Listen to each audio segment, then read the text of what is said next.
Welcome everybody here, Brady from BGWX, and we are back live for another breakdown of the system, or not of the system, of lots of systems to discuss here. We have lots to discuss, as I noted in my most recent tweet.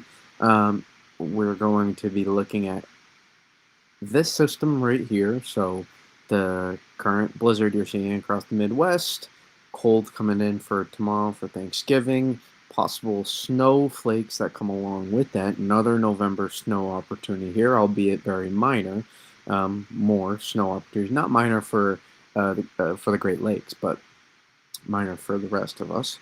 And then we're watching another system next week that's kind of sneaky. That's kind of getting overlooked a little bit. I think that's worth diving into. Then next we're going to dive into the storm that everybody's talking about, or the system everybody's talking about, whatever you want to call it. And then we're also going to discuss, I think there's more systems after to come that we kind of alluded to in our last stream. And then we are also going to just talk about the overall December, how things progress. I think there's a lot of exciting stuff too that if you are a snow lover, if not, well, you can still take the information if you want. So without further ado, let's wait for some people to filter in here, and we'll get started. Let's open up our chats here on X and on YouTube. If you are in YouTube, if you're coming in, or if you're rewatching, do not mind liking the stream. It does help tremendously at people. I swear it does. It is very, very, very, very helpful. Helping me continue to progress here. So, Michael Phillips, welcome. Joe Weather, yes, happy Thanksgiving. As well, my Thanksgiving will be very, very busy. So, expect some model analysis. I'll do my best to try to keep up from the phone instead of the laptop or iPad, but we will. I will always do my best to kind of keep up. So let's open up X here. See if we have any chats. Everything. Ethan, I continue. Wacky. Hey, listen.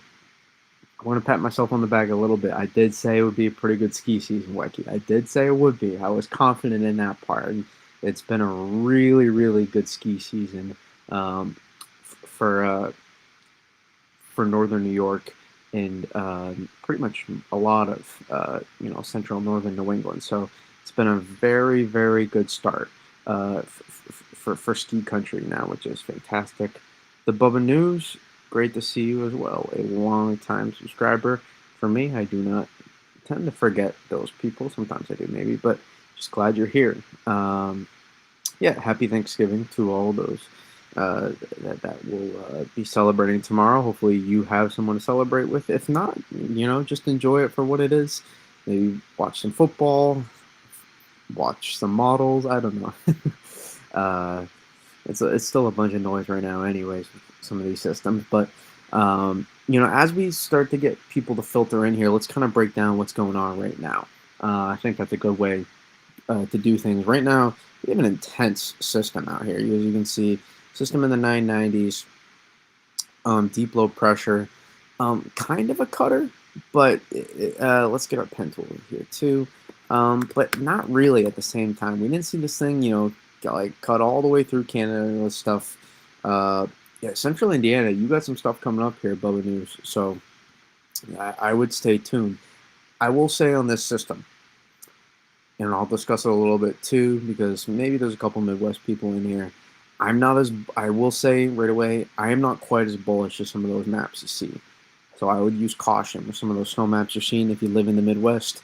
But we'll discuss that system next. Like I said, we'll be briefer, and then we'll get to the good stuff. Hitamego, welcome. Howdy, my man, as well. So again, if you're just coming in here, we need Billy back. I think he is. I think he will get to this stuff this winter. I was speaking to a little bit. I think he will. I don't want to speak for him, but I think he will. Be patient. He's had a lot of stuff happen in his personal life over the past couple of years. So I would go easy on him as much as we want his information. Again, though, if you are, but I do love Billy. Obviously, can't wait for his streams to be back. Um, we're going to break down quickly some of the lake effect snow and also the cold air coming in tomorrow that will produce pretty significant wind, and there will be flakes to come for a lot of, especially the interior northeast and maybe even into some coastal places is not impossible. And then what we will also see then after is a system that I'm watching that for the interior more so focused, but it's kind of sneaky and will produce this pretty notable snowstorm in the Midwest and then kind of traverse its way across. But let's just take a look at what's going on here, and then after we're going to talk about the goods. Do not worry, we're going to dive all the way into it. I have a lot of thoughts, a lot of points to discuss about the upcoming snowstorm potential for next week, mid next week, so early mid next week, whenever. And then there's systems after to track as well. So it's busy. Yeah, it is very very busy times we got going on to start December, and I'm not too mad about that. I'm not gonna lie. So, but take a look here. We've had this band going off Erie tonight. Um, yeah, let's take a look at the sounding here. A little bit of disconnect in the dew point. I'm not gonna lie. I was expecting a little bit more. But as we progress here, here we go. Take a look there. Pretty classic LES sounding here, pretty well saturated from -20 all the way down to the surface in your Desert Growth Zone. Solid snow sounding right there.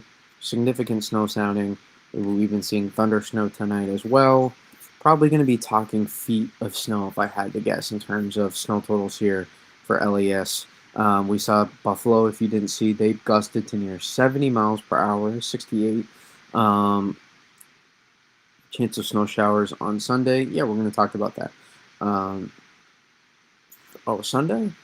Well, for the Mid-Atlantic, it might be a little bit tougher for that system, but I think there are some chances for snow showers for um, especially the Northeast uh, over the next couple days here.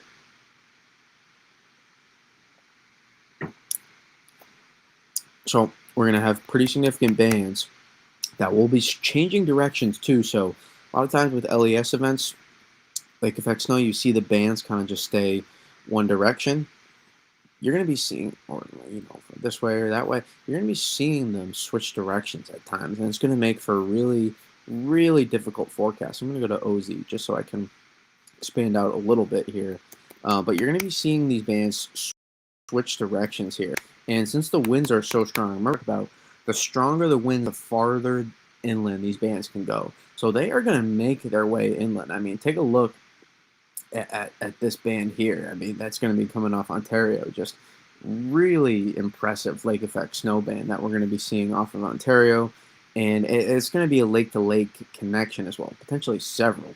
So that is what's going to be interesting here too and that's going to be in part of due to how strong the winds are off the lake as well. But look how far some of these, I mean, this is directly associated here. We're talking in Massachusetts. That's going to, that yeah, that's tricky from the top, but you could get some flakes there on that, especially if you were just a little bit more saturated at the top of your sounding. But look at the low level moisture there going out that far. That's very rather impressive. And take a look at some of these bands, how far. Whoa, holy glitch. What did I do?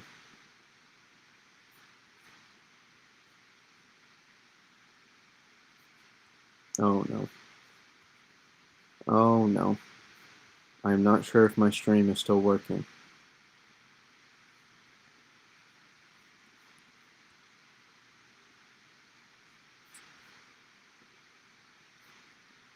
What did I do? I'm not sure. I don't know if it's any different for you, but I can't move anything. I can't change anything right now.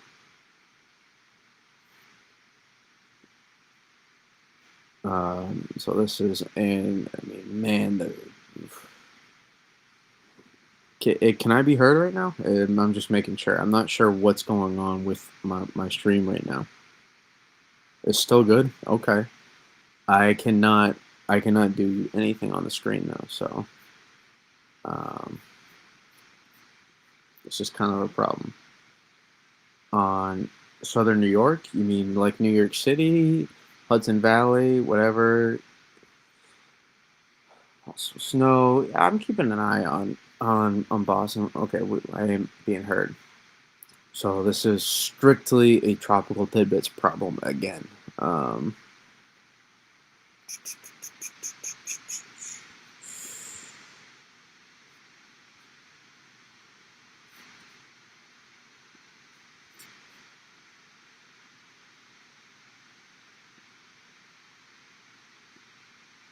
Maybe if I go to a different tab here,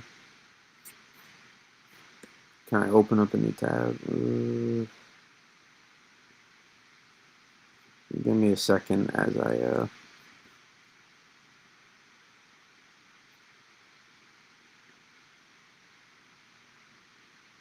No, nothing. Well, I know my screen is black with nothing in between. My thing just glitched out.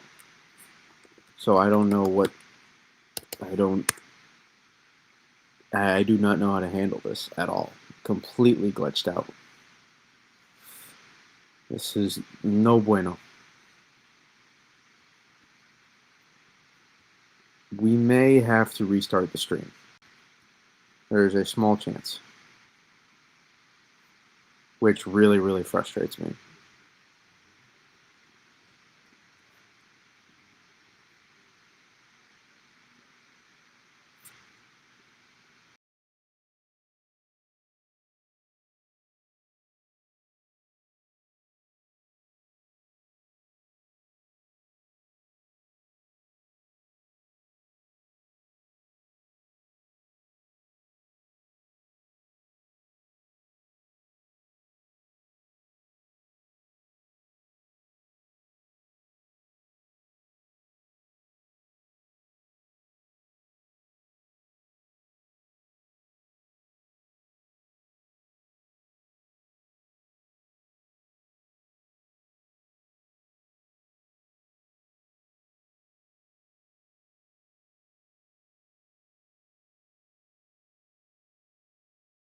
Okay. All right. We're still clicking. We here. Just unfortunate. All right. Well, I'm not going back into tidbits. I'm not risking. It did it before the stream. It kind of did something like that as well. Tropical tidbits, man. There's less and less reason besides only soundings to use that lately. So very, very frustrating. All right, let's get back to it. But the point is, Lake of X Snow is ongoing.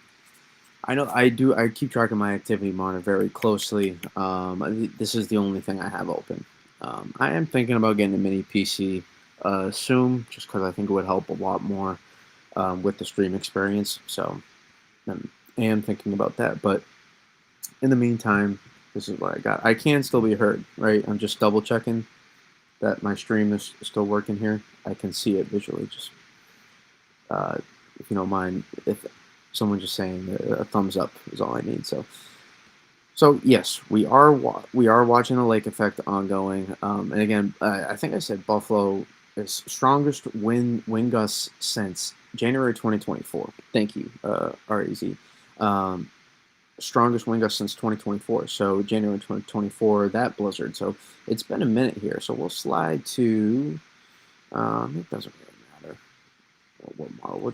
We'll go with the AFS. We'll smooth it out the short range a little bit, but again, there's our system there at 500 millibars. You can see it's not quite necessarily a cart. Thank you, Hidden Mega, as well. And thank you, Michael Phillips, as well. You can see, like, we're getting kind of shunted here on the system. It's kind of just sliding to the east. We didn't see really, these two pieces kind of come together and fully phase, and we're kind of just see this send its way out. And then remember that snowstorm the Euro was showing a little while back. This feature kind of came back a little bit more. I noticed on guidance the past couple of days. Just wasn't tracking that much because we're not watching it. But you can kind of notice offshore here. What you see now is, take a look at that. You see that system? It is offshore. There you can see that there, right there. So there is your system. So Um, Models kind of faded it in the medium range and then brought it back in the short range. So something kind of interesting there on this wave energy coming back. Yes, I will be looking at those Black Friday, Cyber Monday deals for sure for many PCs. Very important. And they're actually pretty affordable too because I already have the screen. So that is something I'll be looking into. But then here's the system that I'm talking about, and here's where I think it's interesting for the or no, what was I going to talk about? I can't skip over the fact that I was going to talk about there's snow showers to watch. I know I'm all over the place here. No, I didn't get into it yet. But notice as the system, there's going to be more upper level energy to move through here. And then you combine that with the enhancement off the lakes. I'm going to keep an eye here on potentially, we'll go to a high res. We'll go to NAM 3K. I'm going to keep an eye on here for some flakes to fly for a lot of people late across tomorrow afternoon and Friday as well. I would keep an eye on that, and then maybe into the weekend as well on Saturday. So there could be several days in a row of potentially just light flakes, maybe some minor dustings in places, maybe a little bit more for some elevated places, and more for a lot of upstate New York and the interior. But I keep an eye here on these places here across this weekend to pick up some minor accumulations or again flakes. That's kind of been the theme. So of November is kind of surges of warm air followed transient pattern of surges of warm air followed by cold on the backside. And then here's where I start to get interesting. I know this is not the most interesting stuff maybe because you want to know the storm exactly, but I try not to skip steps. I try to break everything down as it is. And if we have stuff before, I try to do it in chronological order so you can best understand what's going on in the atmosphere. Then we have this system here. So as you can see, we do have some amplification here, a little bit assisted from the TPV that comes flying down. And this is what's going to make it a little bit messy for guidance to pick it up here. Because this is our system right now. As you can see, we'll slide to 250, kind of show it a little bit better. There's your short wave that's coming on shore now. As you can see, that's going to be diving down fast over that Pacific Ridge we have currently, and over that high pressure, and it'll be sliding down. And then as you can see, it will slide down over the U.S. as we see that system kind of pick up steam over that jet streak that really gets going well offshore. And there's your system right there. So you'll have that area of divergence take place over the Midwest to allow potential for some snow across these areas. I guess I should go to the I'll go to I'll go Euro, whatever. Similar idea. You can see again, no crazy jet streaks. So we're not talking about a major winter storm here. We're not going to be talking about some major warm air advection event as well. But notice a little bit. Notice what we get here. The subtropical jet gets going for the system. So we get our STJ, subtropical jet, and we also have the TPV diving down this pretty large lobe of the polar vortex. This is our polar vortex disruption. What you've been hearing about for weeks now, this is it right here. This is at least the first one. I think there could be another one later in December that we should keep an eye on. But in the meantime, this is it. And what you'll see here is, though, you'll notice that divergence take place, but really struggles to continue to become more and more diffluent, meaning just more and more spread, continuing to see more upper level air divergence, more ascent, meaning amplification, basically. So it kind of just pulls out. So we're not seeing a significant more surge or warm air at this point, and you have this pretty significant TPV here. You have the cold air in from the system that's behind, and then you also have, speaking from the Northeast, then you also have the Canadian snowpack in place as well, which the system will kind of be moving through as well. A lot of that cold air, especially from the TPV, that's helping to enhance which will do the same with the next system, which we'll talk about. And so when I'm watching this here, it gets me interested for especially the interior northeast. We're talking northwest of 95. We start talking about some of these places now. I think there's an opportunity here, and I'll kind of draw an area I think of where I would favor. I think these areas here should be keeping an eye on the potential on the potential for some snow here. This is kind of where I would favor northwest of here. I think there's an opportunity for some snow. I think higher margin for error as you move a little bit more into the interior. But I think there's something here to watch out for an accumulating snow event. I don't think we're talking about a notable snowstorm here, so to say, but I think a accumulating snow event, you can kind of see this on the precip type map. It's all messy and stuff or whatever. I think there's an opportunity here for this to not necessarily move so much more southeast, but maybe for the opportunity for that rain snow line to end up setting up a little bit further southeast, just because of some of those factors that I'm talking about. Again, no significant massive warm surge of air other than what it's already pulled in, so to say. Um, because we're not seeing that massive jet streak. We're not seeing all this warm air kind of get pulled in and surge into the system, but we do still have that cold air, lots of cold air present all around to the north. And so that leads me to suspect that there will be some snow opportunities here. We'll show a IFS example. Um, kind of see that similar picture here. Notice, I mean, the 850 here on Sunday, your 850 line is here. So it's pretty well south. It's going to take probably more to the -3, to be honest, rather than just the -0, given the warm surge is coming from more towards the surface levels. So when you do the math, kind of, it gets me thinking. Right to the northwest of here is where I would be watching. Maybe into interior mid-Atlantic too, maybe, just maybe. Definitely not 95. Definitely not. But maybe you can keep an eye on some of these areas across here. Just maybe. Some of these elevation spots in northwest Jersey, I would include northwest. I would include the elevation. So keep an eye here. So keep an eye on that. That will be something I watch. May not post about as much, but I will be watching that.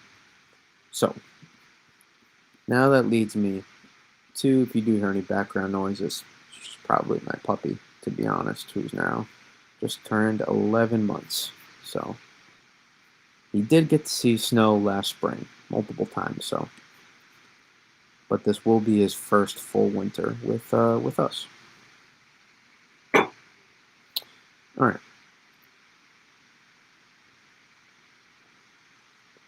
Now the system that everybody is talking about. Let's go and take a look here. Before we discuss.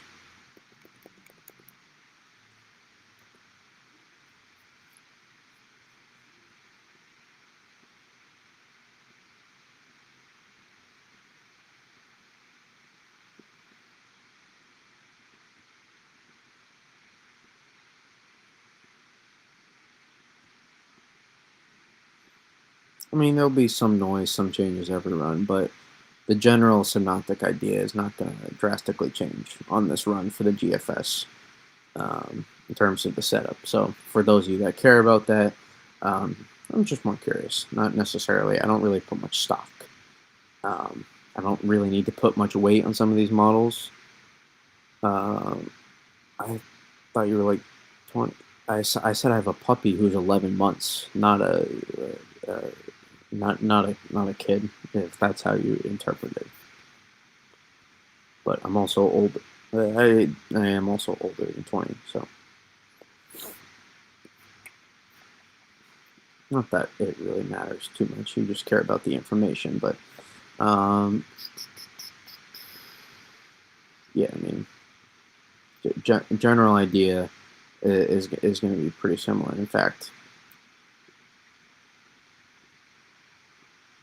it may be actually even better this run for those that like the coastal stuff. So Not that it really matters. Just I still like to make sure I can get in my bag with the run-to-run analysis. So let's see. Talking about snow in general, early December is always a good sign indeed.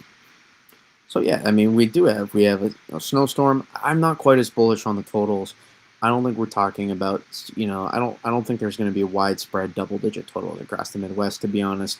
But I will say it is an amplified. It is rather amplified Vort package, up 500 Vort. So you do have that working for you, but and you do have. Um, you do have some pretty good amplification for that short time frame. So that could be a way where we're talking a more 6 to 12 system, maybe. But I would lean more into the 4 to 8, 5 to 10ish, to be honest, for now. In terms of just a general idea, not specific swaths and stuff like that. So, yeah, and I would maybe lean slightly south of what you see now, just maybe for the Midwest, given you can see how progressive. So this may take a second to fully get going. So maybe a little bit more southwest initially, and also the TPV. I wouldn't be surprised if it presses just a little bit more than some of these anticipate. So the last time I saw an icon model verify, I was a young boy. No, I don't know. It's all speculative. I don't follow the icon that much. I'm gonna explain to you guys how how I'm basically doing it right now. Is like I'm looking at I'm coming up with a forecast and I'm using models to see, oh, this kind of aligns with my thoughts of what I think is going to happen. I've came up with an idea of what to kind of expect the system for kind of days now. To be honest, I'm not going to lie, and that kind of evolves and changes depending on current observations, and will continue to evolve a little bit, but it evolves off of that, and not necessarily off of uh, the 12Z icon or the 12Z GFS change, the 12Z Euro change. I don't care about all those run-to-run changes you see. It's really not that important in the grand scheme of things. To be honest, I am more focused on the current observations and how that plays out and what that means downstream for us. That's currently what I'm more focused on right now, trying to put all those pieces together. Looking at satellite, Earth null.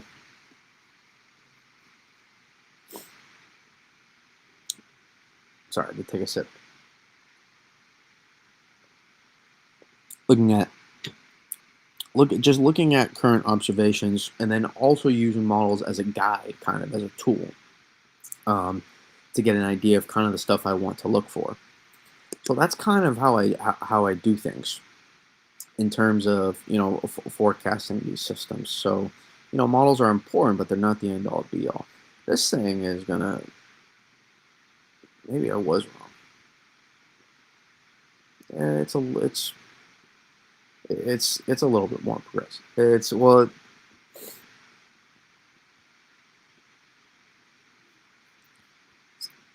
little bit more progressive initially, but this is coming.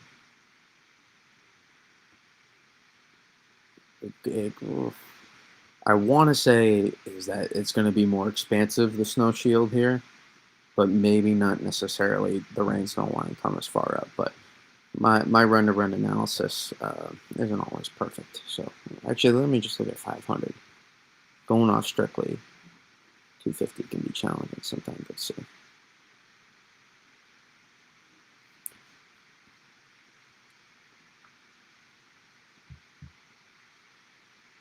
A little bit faster with the evolution. So I mean, that's still a pretty notable run right there, as you can see. But biggest stuff is northwest of 95. So again, like I said, not that different than the previous run. You weren't going to expect some major changes. Here's the snow map you can kind of see to explain the stuff, the P-type map. I don't really care about this, to be honest. This stuff is irrelevant. Is it actually maybe that far away from one of my current thoughts? We'll find out. But this is just providing some perspective. These stuff don't really matter. You don't, trust me, do not obsess yourself with the specifics. These ranges, especially the P-type maps. I was looking at the depictions. These things are garbage too at this range. Do not bother yourself with them. Trust me. Trust me. If there's anything you trust, that. Um, so yeah. So again, that's a pretty amplified upper level Vort profile. But the thing that really stands out here is the 250 jet. So again, a little slightly more progressive initially, but you can see a little bit more room to breathe. I believe, and a little bit more confined with the jet streak here, to allow the system, to amplify. So we're not seeing that prevention here. Okay, let's get. I really want to deep dive so much into this part, but I want to start back here. Um, I want to start back here and kind of show you where our system is right now, because you're probably saying, "Well, where is it?" We'll show you. In fact, we'll go to Earth now.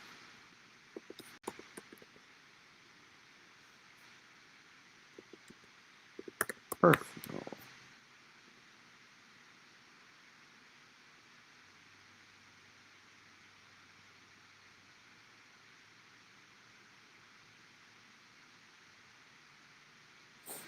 So as we look here into the Pacific where our system is now, so we'll go to Earth and we'll go back to 250 as well. Again, we're just looking at the upper level jet stream here.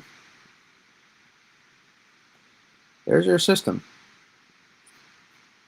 Here's the late weekend system, early next week, and then here's your current system.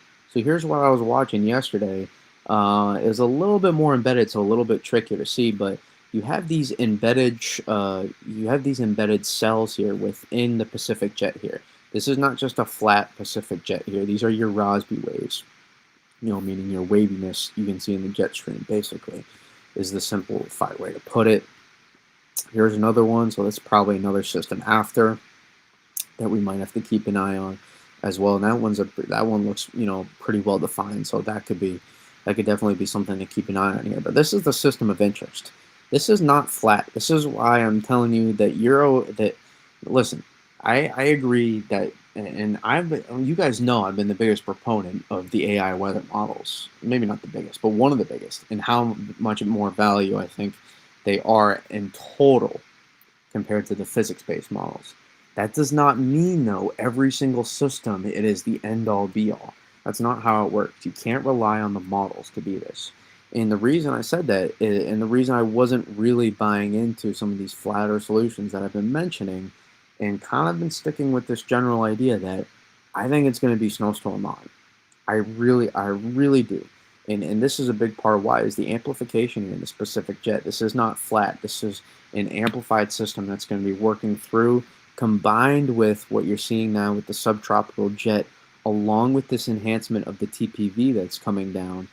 All these factors that play in lean away from a strung out boundary, and you could see it. It's just you almost never see this solution. By the way, like let's take a look at that, like the AFI AI run. Freaking get your words right, Brady. Come on. Like you just never. Let's just look at the P-type map even. You never tend to see this, something so strung out. Like you just don't. Like you rarely ever see this. Like from Mexico to Greenland, strung out like this. You just rarely do. Like in this terms of just like a strung out boundary without like some sort of amplification along here. You just very rarely see it. So that was one red flag in terms of the P-type map, but just the overall setup as well, it didn't make as much sense. And then take a look at the difference on that run. You actually have the separation between the two, and that's just the more likely scenario. So I know we've seen some people say there's the likelihood for this to be, I think it's either a cutter or it's either way offshore. I don't see it at all that way. And in fact, I think it's the exact opposite. I think the middle ground is actually the most likely.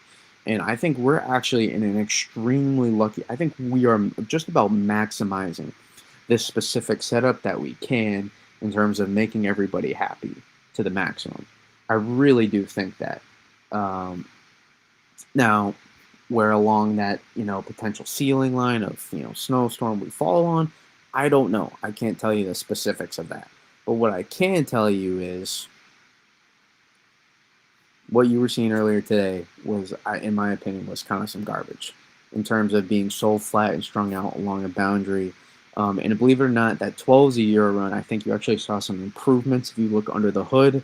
It's just people look at the surface maps only, and then you saw 18Z, the kind of a system more towards what the GFS was showing. And the GFS just happened to catch on to it just slightly earlier than the Euro. It doesn't mean all these runs are going to be now better than everything else. The GFS just happened to catch on to the general idea I think that we're going to see slightly earlier. Now, some evolution of this is likely still going to happen. It's not set in stone. I can't be more clear about that. I cannot be more clear about that. But this is your system right here. Right here. And we're going to continue to see this. In fact, I'm more concerned about this being a more interior event, not a cutter, but like a more full interior event than this being nothing at all, to be honest. If that was like, especially if I'm living along the coast, I'm less concerned about this missing and more concerned about me being mix or rain, to be honest. If I'm along the coast, I-95. But again, there is some front end thump potential given the cold air in place out ahead with this system. Yeah, I'll discuss the specifics, Sasha. Don't worry. I have some ideas on specifics, and I'm gonna get into. Save for me, Brady.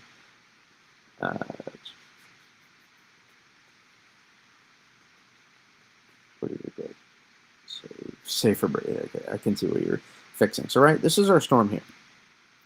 12:30 a.m. Yeah, the Euro will come out in about an hour.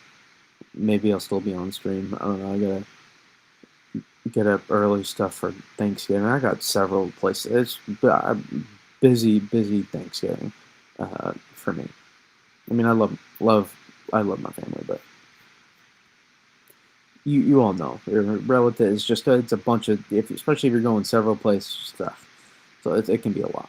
So we'll see if I'm still on at that point. I didn't get much sleep last night, so we will find out. We probably will freaking find a way to still be on stream at that point, but me rambling. So this is what I'm watching. This is the system right here. This will continue to follow. You can see the path it's going to fall. It's going to follow the same as this wave packet right here. Right here, boom, right over the jet stream. But notice this is the key now. Look at the subtropical jet starting to get going. That's the key. But here's another thing. Here's why I do not think a cutter is even at remotely all in play here. Like a full-on cutter. I don't know what people think. Any system that's just rain, people say it's a cutter now. I don't know why that is, but that just seems to be the narrative. I don't know. Sometimes maybe it sounds like I'm talking out of my butt, but I really do believe, like, it does confuse me. It's like, it's all subjective, so it doesn't really freaking matter that much. But it's just it doesn't like bother me, but it just makes me curious. Like, what the frick do you think a cutter is? Like, for me, I see it like this is an that's an inland runner, and then this is a cutter. This guy, and it's just like to me. I don't see cutter. Yeah, Evan, I agree. I don't really see much of a cutter with this, and I honestly think we're maximizing this. I think there was a chance that with this kind of setup that you could get a very interior solution, but definitely not a cutter. And even I think the most interior solution is not most likely, in my opinion. I really think we may have a chance to maximize the best case scenario. And here's why. Take a look here at, we'll go to, we can use the Euro, yeah, it's fine. Here's why. Notice this is around next Sunday night, Monday. This is our system coming, right? We talk about that. So here's that Midwest to interior Northeast storm coming in, and here's the next one right here, this system. Notice it come in. It comes in pretty juicy too. And then you also have the subtropical jet getting going as well. Here, and here's your TPV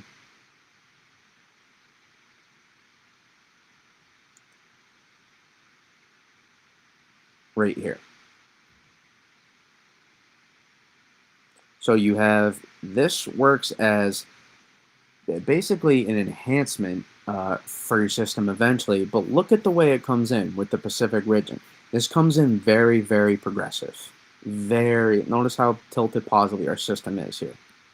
Very, very progressive. This prevents any immediate amplification of the system. Gets significantly delayed from the system in behind it. The confluence of this system presses on the system plenty enough, in my opinion, to rule out any chance of even an inland runner, in my opinion, let alone a cutter. So I'm not too worried about, you'll see some extreme solution like that. I honestly think there are some classic things here for a northeast snowstorm, not the freaking blizzard, or almost. I don't try not to cuss. Almost got killed. Almost did. I try to make sure I stay on YouTube's good side ahead of time, and for the people as well. There's kids watching, but we time this well here so that we delay amplification enough to potentially maximize our, and that is what gets me very, very, very intrigued here, is because when we do notice the jet structure that we do see, notice the upper level divergence. And again, this is not cherry picking. This is literally any model right now, and we're all seeing the similar model. And this was my thought process here before you saw all this model noise and big swings over the past 24 hours. It's just models. It's just models, models, models. Right? Not the Sports Illustrated kind, but the weather kind. Do not obsess over these run-to-run changes. Trust me. The general idea is there. There is a snowstorm coming, trust me, or at least a notable snow event at a floor minimum. Where this happens, that's the real question, in my opinion. That's the real question. At worst, this is maybe a coastal scraper, or at worst, this is an interior storm, like a solid interior storm, not like I-95 and interior. Now, you combine the two, the middle ground, you can see that could work out pretty well for some people. Yeah, we'll take a look at the Canadians too. We'll take a look at the Canadian too, Evan. So, yeah, Ethan, we'll take a look at the Canadian in a second. Not that it matters too much. Just I like seeing the models as well. Don't want from a snow lover perspective, I like to see everything. But more importantly, from an analysis and forecasting perspective, I like to get an idea just to gauge where the models are at. Use them as a tool to figure out how this aligns with my thinking currently. And again, we're gonna time in terms of when we see this upper level divergence in that dual jet structure that takes place. I think near perfectly to get a pretty significant northeast storm. Again, maybe not some 1 to 3 foot snowstorm or anything like that. I think that's an extreme scenario that's very, very unlikely. But what I will say here is there are some ingredients to suggest that when I look at this is not just a minor snowstorm potentially. It could be. It could be if we delay amplification too much and we're not able to get enough upper level divergence and ascent and amplification quick enough. That is certainly possible. But based on what I'm seeing right now, I don't think that is most likely, because you notice you have the TPV coming in to enhance your jet and help potentially better couple the system eventually as well, couple the upper level jet, the dual jet structure you see. Again, you'll see a notice on the west side. You have your subtropical jet to help here as well.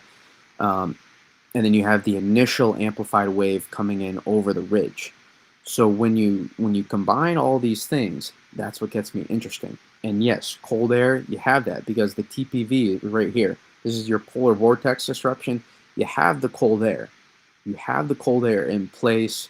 Now, maybe if it presses a little bit more, or if you see a more well put together system, you'll allow a little bit tighter a gradient and potentially pull in a little bit more cold air versus a flatter system. Why you see maybe why is that 0 degree, 850 line so far west on some of these is because you're not seeing as tight of a gradient, not as much cold air get pulled into the system to meet. But take a look here at temperatures. I'll show you. Cold air is there. Take a look at that air mass. Now, it's more significant in behind and during the system, I will say, but you can see the cold air is there out ahead of this system. Oh, well, this is the timing for the system. I was looking at the first weekend system. The cold air is there. These are some. Anytime you see the pinks on the 850, that's how you know you have some solid cold air. And this is where the Canadian snowpack comes into play as well, for where the system's going to be, especially the TPV coming in from this system, and also out ahead of the system as well for CAD potential as well. So for my front end thump people, this will play a part as well, I think. Let's see what Evan says. It really depends on the southern stream. In my opinion, more progressive and greater negative tilt will result in a farther northwest system. Yeah, I think Evan, I think there's several different variables that can be focused on here. I think there is a lot that you can really deep dive into. In the specifics, we'll have to fine tune that. I think there's just going to have to be a little bit of waiting time. I think especially the specifics of the TPV play a significant role. To go along with what you're saying about the southern stream, absolutely. The main upper level VORT profile. We'll use the Canadian. That plays a part. What the heck is going on? This certainly plays a part here in terms of the amplification of this. Absolutely. In terms of the consolidation of our upper level energy, it all plays a part. But this is all connected to what I'm saying about here. Here's your TPV at 500 that you can see.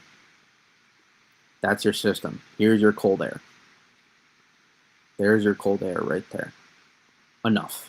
It's enough.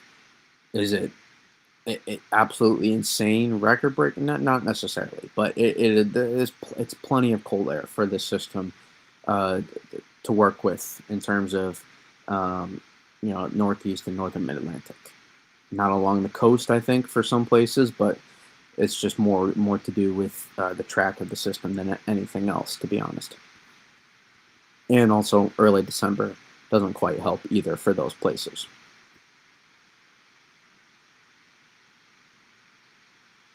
So yeah, so you can see subtropical jet kind of along the boundary of the previous system to help enhance the moisture for this system kind of get pulled in. But notice it's still progressive, and you're still getting pressed on here. Right, you still have the boundary to kind of string this out just a little bit, not to the extent you're seeing the Euro AI, but you still have this to be able. You have the confluence from the previous system to press on the system in association with the TPV here, and that prevents very early intensification with this system. So it's not going to be an inside runner. Now, could this be a more interior threat? I think absolutely. Could something like the GFS, what you saw today, or even right now, like be a possible solution? I think absolutely. Yeah, it could be possible. Where you see something, maybe start a front end thump, you start a snow for a lot of people, but then you switch over, even some places northwest of 95, or could potentially be a threat here for mixing. Certainly a possible scenario. I will say though, even if this is not a more interior solution for my people that live there, this will be an expansive, once the jet kind of does take off, this will be it will be expansive. So I think it will be a very solid precip shield on the system. Again, no extreme Canadian surface high here. Again, we really just work as the TPV is working as our high pressure in this system. Again, no negative NAO, so to say it's positive NAO again in association with this. But we do have our Atlantic ridge in here. So it's going to be difficult to just make this so flat. Again, and really string everything out. It's not supported, in my opinion. So again, we kind of combine that. The middle ground suggests there's a good opportunity for a snowstorm here. Shit. Let's see. Questions?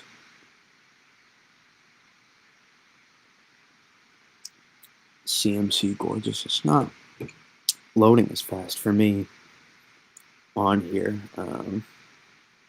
Regardless, everything is way amped tonight. I mean, this again, it's just not. In my opinion, it just was not called for it to be uh, a a flatter system, like a very flat system. This doesn't rule out now one of those lower floor events where maybe this kind of scrapes I-95 precip shield maybe back into the interior, but it's more of a minor snowstorm. That is certainly possible. I really do think that's kind of our floor potential here is it's a significant snow event to minor snowstorm or notable snow event. Oh, sorry, let me pull up comments. Sorry, I didn't have the YouTube up. And the kind of, but again, some of that before I read some of the YouTube comments here, and I will say that is go to that next level. I certainly think we could be talking about a storm that could produce a significant swath of 6+ inches of snow here. I certainly think that I'm increasing confidence that's becoming one of the more likely scenarios. I'm not fully confident to be able to say that is likely, but I think that's become one of the more likely scenarios here. To say widespread, like 10 to 12 plus, I'm not really adaptable here, but I'm not really quite ready to support that. Maybe we could be looking at a swath of potentially you've kind of seen that some guidance, but it's really still a little bit too early to really have any clarity on specific totals at this point. But that just gives you guys a general idea. No, still not there yet, but the 500 millibar, let me tell you, the 500 millibar profile on this thing is juicy. Juicy, man. You can't even get that extra piece to come in here in behind. So that could be something to watch too, is what does continue. You see the fast flow, you come in here really slow, and then boom, things come in associated with this Rossby wave train. So, over, it's coming over Alaska here, boom, and you get stuff to race down, potential lobes off the TPV here, lobes off these embedded cells coming off the Pacific. So you got to keep an eye on that. And two, and that could be something last second in terms of specifics where we need to watch.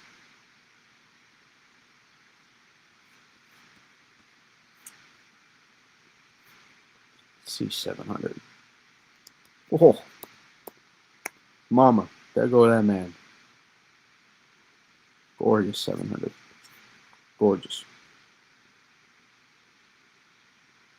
We there yet for 250? And yeah, you can kind of see this. You get a. You see the difference here. See the difference. Slower progression of the system. You're not getting a more spread out, or you're not getting a flatter jet.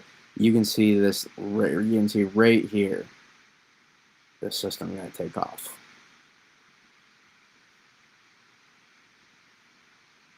Better coupling of the dual jet structure, and really the fact that we have this notable of a dual jet structure is what really makes me think that there's a good shot that this is a pretty this would be a significant snowstorm, not just a minor one. It could be a significant one.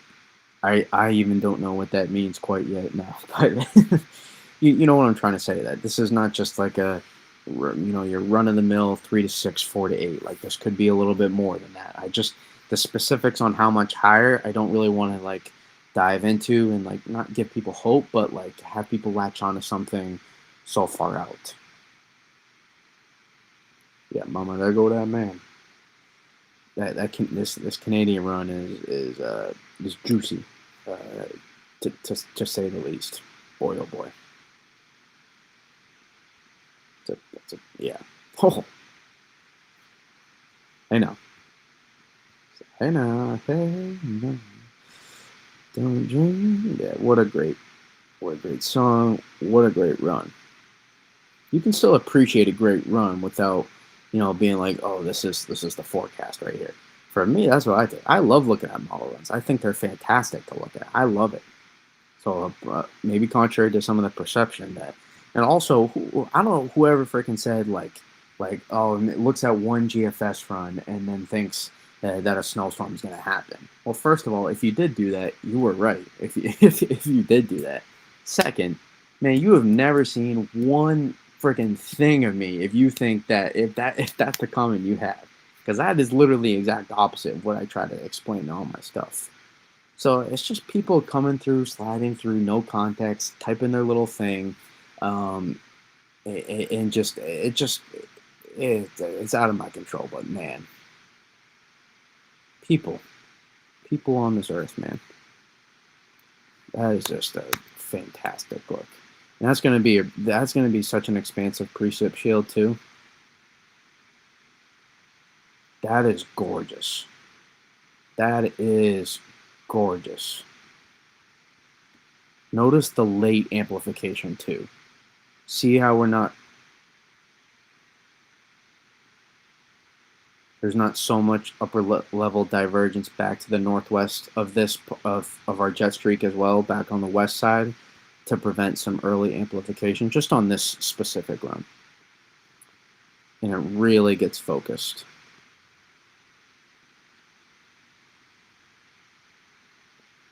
Focus here. Now, I don't know. Maybe the rain snow line, creeps along that. I don't know. I haven't seen the specific run, but the general idea, this is a gorgeous. Sorry, I'm just taking an appreciation. Like, I will get back to the analysis in a second, but this is too pretty here, man. Too pretty. Now, here's one thing I will say. If you were to look at this piece, for example, to come in a little bit sooner, then maybe you do see some amplification here. Because in theory, yes, you have the confluence of the TPV that will press, so it will not allow, like I said, some significant inland solution. But there is room for this to come northwest with the Atlantic ridging in here, with the right stream separation and early downstream puzzle pieces connecting, meaning here, here, and here all kind of working together. And then whatever comes in behind it too.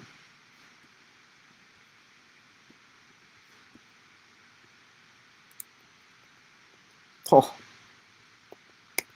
jeez. What a freaking run. Gorgeous. Gorgeous, gorgeous, gorgeous. Let's get that P-type map rolling. I know that's what you love. Yeah, and it happens to be, slightly interior, on the specifics. If you want to look at the specifics of the P-type map, but that's a pretty big, that's a pretty banger run in my opinion. It's a pretty banger of a run. That's why I'm saying I'll worry about all these P-type maps. And again, it's really just because you have the specifics of the 500 vort move a little bit over on top. So we can worry about the specifics of that as we get closer. For now, it's about ironing out some of those more broader specifics of the storm. We can worry about the specifics of what the vort profile looks like a few days from now. Bigger fish to fry for the moment. Let's read some of these comments here on YouTube.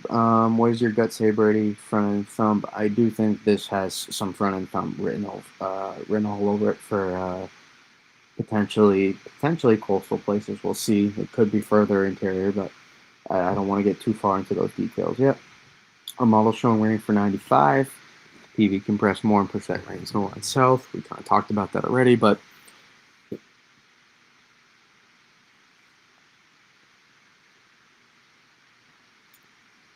Uh,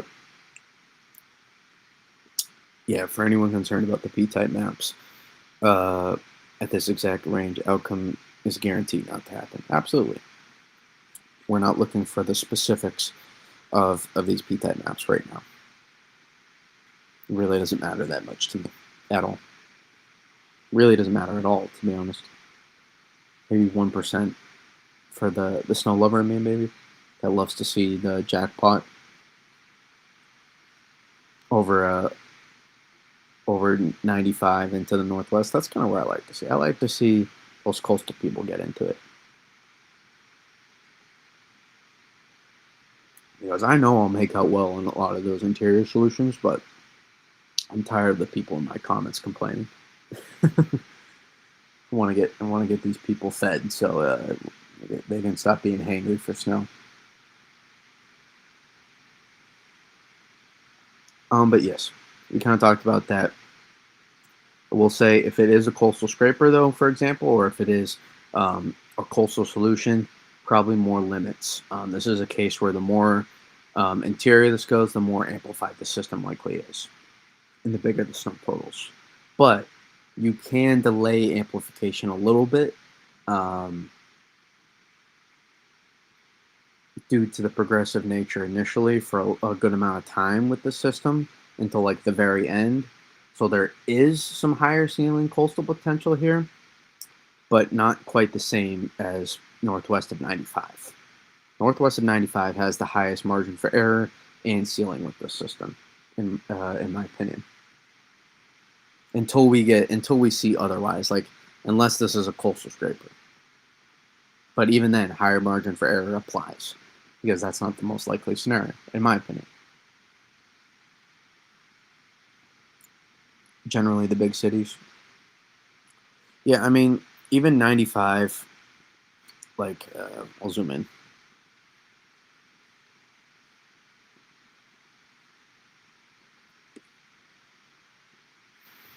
Even 95, like here, like this is, like, sorry, this is not your storm.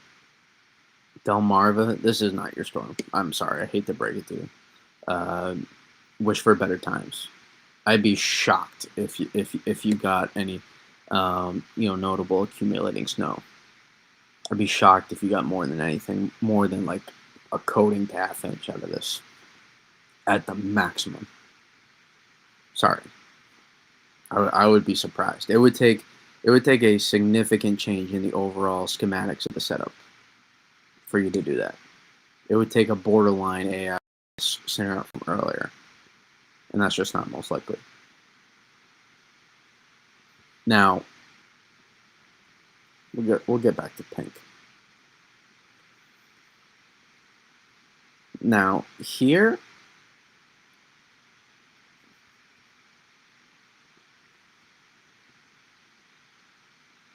sounded kind of nerdy when I said that, but I am a nerd, so right here, Urkel. It sounded Urkel, maybe almost. But here, that is where I think is a real interesting spot to look at right now.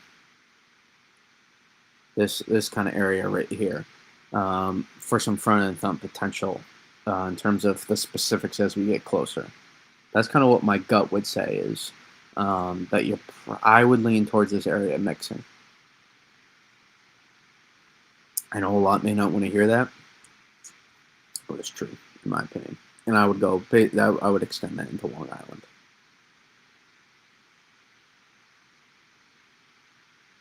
This kind of area here. I find it hard in this specific setup that you stay all snow. I think you need to be northwest of 95.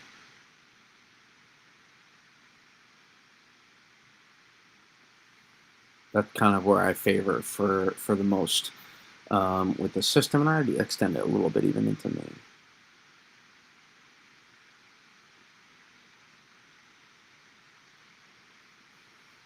So that's kind of where I'm looking at for the more significant totals, to highest margin for error to be to be ultra clear. That is where I think the highest margin for error is with this system. at this time. As Stephen A. Smith says, it's fluid. The list is fluid. Right? We don't want to get too fluid, though, because we want to have a clear forecast. But granted, we're like freaking near 6 days out, and I'm providing like where I think the most snow could be.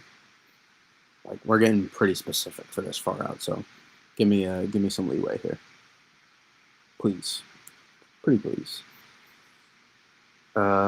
Question: when people talk about 95, are we saying south of 95? I'm not sure what that means.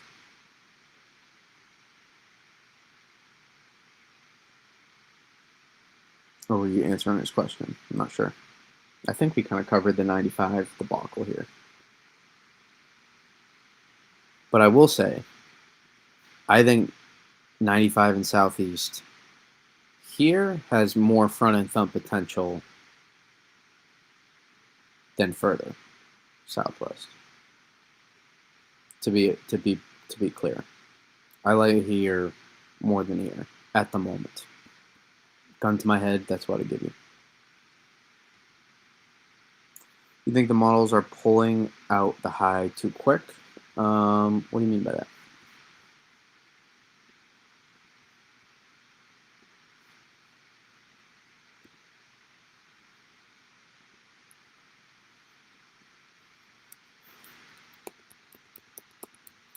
Like you do get your high pressure in between from the confluence, but I'm not sure I wouldn't say they're necessarily pulling it out too quick, the high pressure, but at this range, I can almost guarantee you they're underestimating the CAD, which would enhance your potential for and honestly, what that would do too is this would create some down the Appalachian Trail.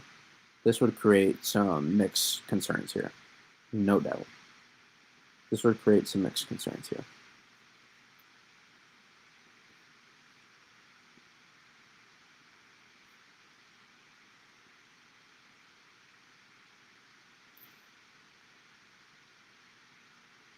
Like I honestly think we're in a pretty solid spot. It's not perfect. It's not this. It's not the perfect setup at all by any means. But I think it's a pretty solid early season setup here, guys. Like I really do think that that there are some pretty solid positives here. I just think we need to get the specifics of these variables ironed out, and that will happen so much more in the next like 2 to 4 days, like very much so. I don't think this is going to be a system where we're really worrying about the specifics until the last second. I mean, we always are. You guys know we always are, but not to some like crazy extent, like February 2024, for example. Like this is a really tough setup on models in the medium range here, as we've seen already. It's a really tough with such an amplified Pacific wave that's coming in with a developing subtropical jet as well. It's something to keep an eye on. And then also, look how fast this TPV lobe zooms in here from the Eurasian side. The polar vortex disruption absolutely freaking zooms in, and you get another lobe on the other side to come through as well. I mean, that creates freaking problems from models right there. That's a lot for them to figure out. Now, in the grand scheme of things, the overall ideas of the setup, it wasn't like incredibly hard for me to have like a general idea. But in terms of the specifics of like who sees rain, who's seen snow, where's the biggest snow totals exactly within a 30-mile range, like we just don't know that stuff yet, and that's because we're 5.5, 6 days out still. Timing, if you're curious, is December 2nd to 4th is the time frame for this system. So kind of falls right in line with what we were saying a few days ago. I think I was saying like December 3rd to 6th originally, but this is the time frame a little bit faster with this system than like several days ago, and not a bad thing necessarily.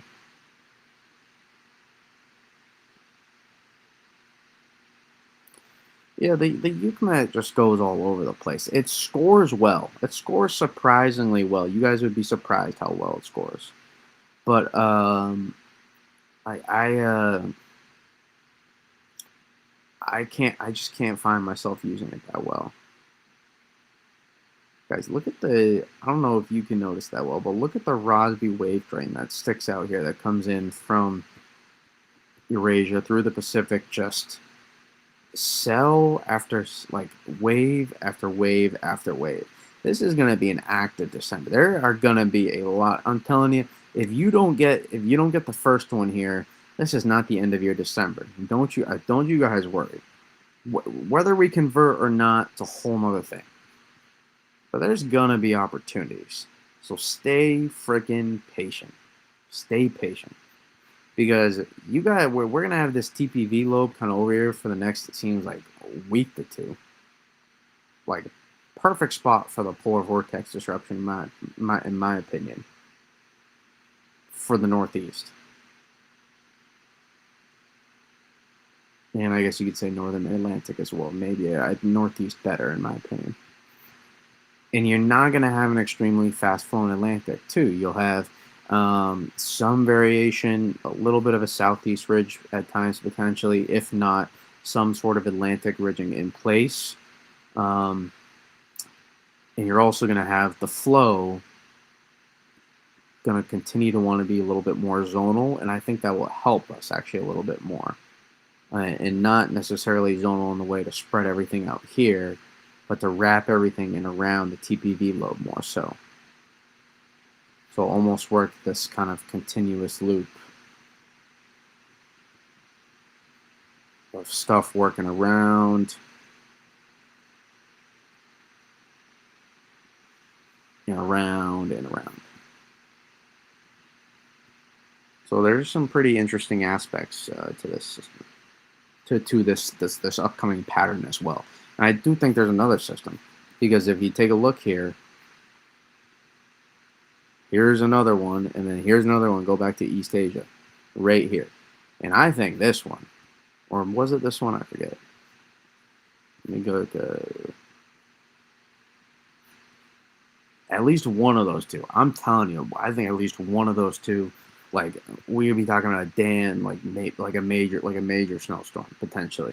Like I really do. I try not to overhype. I try not to hype this stuff. I sincerely, I'm just passionate about the weather, guys. First of all, you should take that into note. So you can separate hype and passion right there. And I'm genuinely trying to find the result. I know some of you have PTSD from unable to convert the opportunities we had last winter.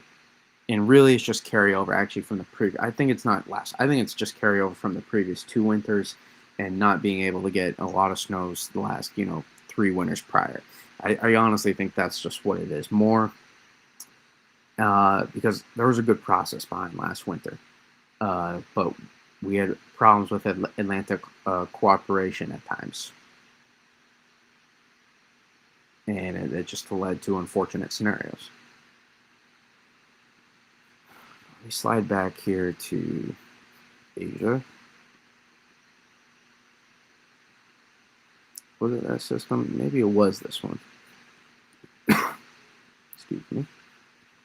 I think it was that one.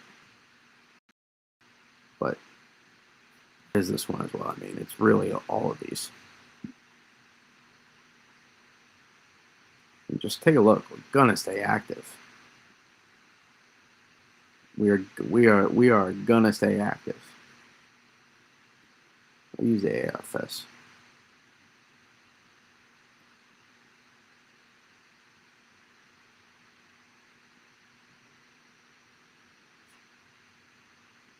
It's gonna continue to stay active.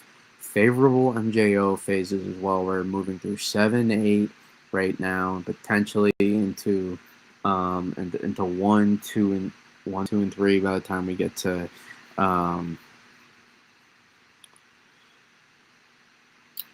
especially 1 and 2 as we get into late December, early January potentially, but then we'll iron out those details as we get there. There's a lot of supportive factors down the line that, and then even when potentially our positive NAO associated with the polar vortex disruption fades potentially, we're probably going to see another disruption. It seems like not probably. It seems like there's an increasing chance another disruption in around mid-December to late December, if not early January. It seems like that's the time frame to look for another one.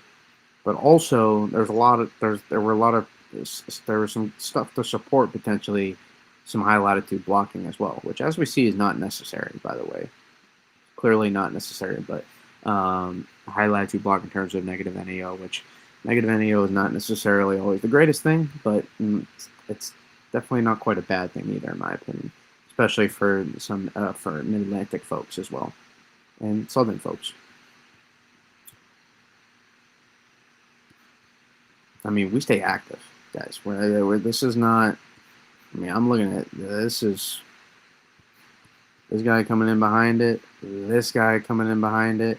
I mean, we're gonna stay active. There's gonna be continuous wave opportunities, and notice it's not just some flat Pacific jet that's raging through.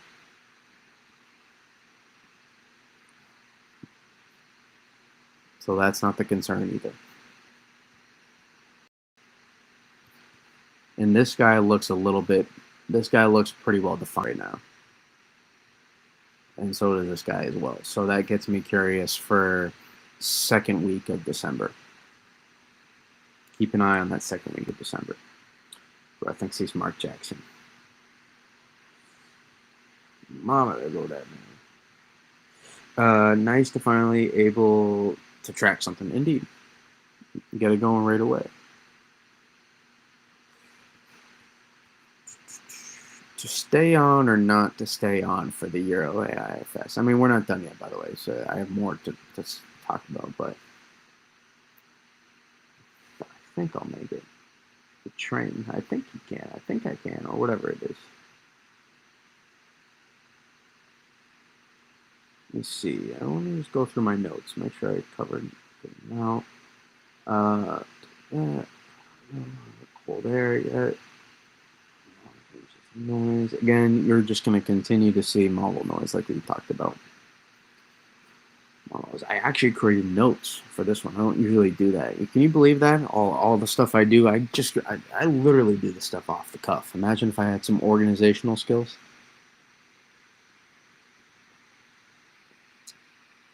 I would be at 800 and I would be at 900 subscribers instead of 860. It would be unbelievable.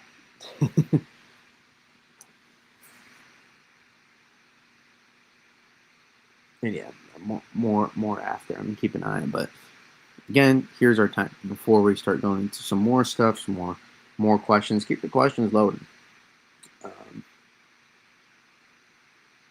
As we go here, we have system here, more upper level energy and behind it. So a coastal system that stays likely offshore. Never say never in this climate, but I haven't deep dived into that system to be able to tell you much about that, to be honest. So, but that stays offshore, and then some snow showers, a possible lake effect, big time lake effect snow, and then we look at this system. Keep an eye on it. Keep an eye on it. I'm telling you, upper level energy profile to the northwest. You look at it and go, really? Yeah. Just keep an eye on it for the interior.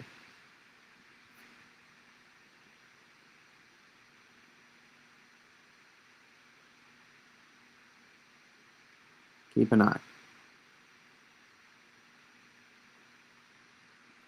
telling you. I think there's something there to keep an eye on. I could be wrong. I could be wrong with that. And then that's in the short term. This is the Mama there go that man. Keep an eye on it. That's the one right now. And I agree with social media that is this is the system to watch for.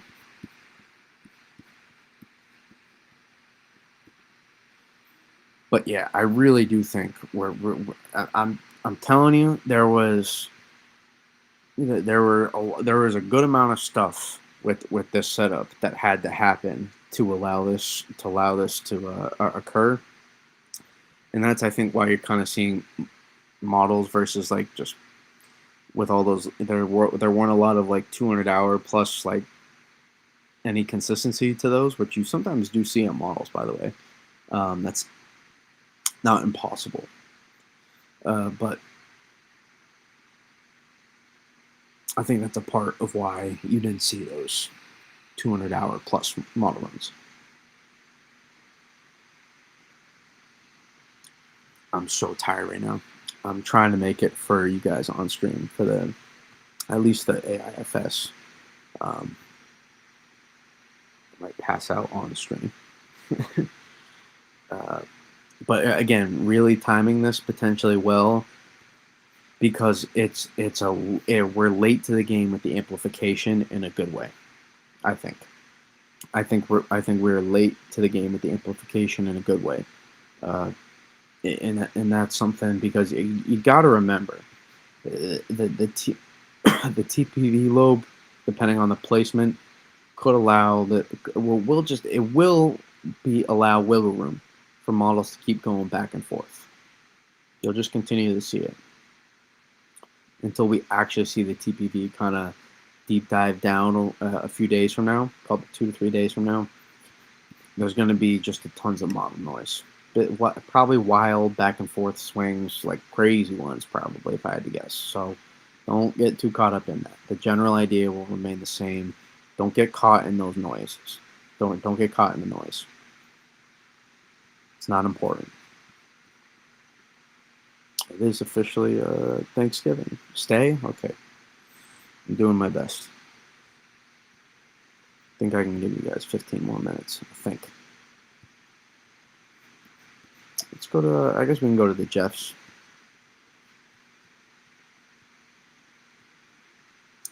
Again, I like looking at the models just to see if it lines up. Continuing, the more support you can get for your hypothesis of a forecast, the better. And oh boy, Jeffs looks juicy. Are you ridding me? That's the ensemble mean 5.5 days out. Good lord. Good lord.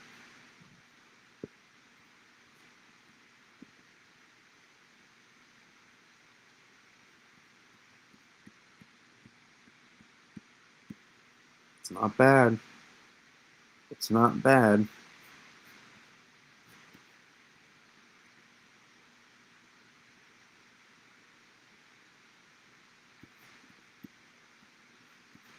can look at some panels.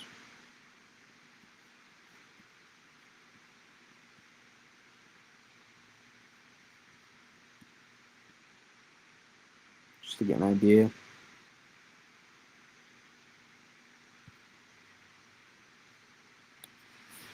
The way I look at it is that we're due for something in CT. You gotta go right for us eventually. I know models are all over the place, but what caused models to jump from a progression earlier today to a much more amplified solution tonight? Sure, yeah, we can break that down. Um, I think we did earlier. Maybe you weren't here. I could be wrong. I'm so tired I can't even tell you. But we'll show you an example. Flatter solution, AIFS. So what we were seeing here is, you would look at that and be like, well, shouldn't that be better? Like you take a look, wouldn't that be better? More condensed, more consolidated? No. It needs more room to breathe here initially. What you were seeing, it was our system was so strung out along the boundary created from our first system that moves through.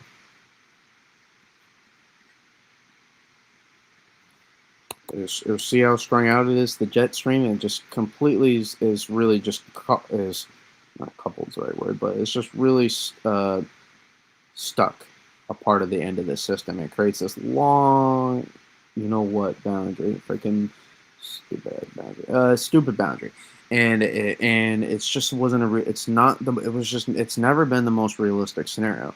But you saw it then. Let's take a look at the euro, and I'll show you why the 12Z euro was actually better than the OZ, and I'll show you because we moved more towards a solution. There's 12Z and then OZ. It's still really strung out. And then you notice, and the TPV is not quite as connected, let's say, or there's less of a stream interaction between those two parts to allow a better coupling of the dual jet structure. And you see the difference, 12Z, OZ, and you actually get those height lines to rise more too.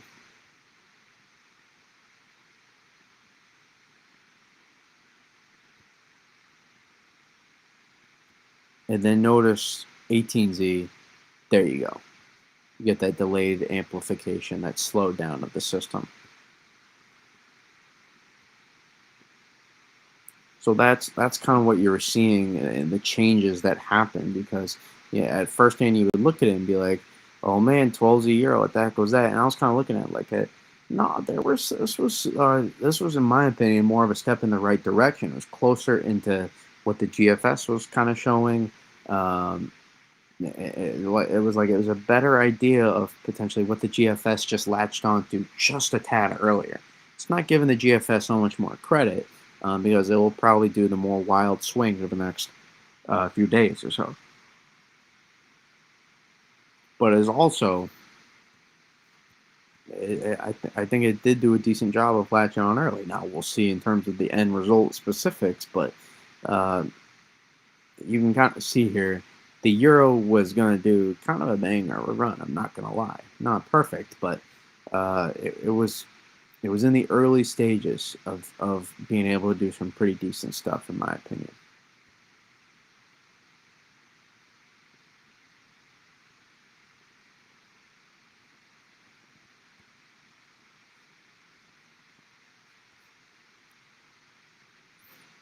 I would like to see a little bit more TPV interaction here on this specific 18Z. If I was looking at it verbatim, so I would like to wrap in, a little bit tighter thermal gradient for our system. I think that would, benefit some places a little bit further southwest as well. But that's kind of why, Kevin, you were seeing a lot of those changes. It's model noise, like I said, but some subtle changes in the overall structure of the system.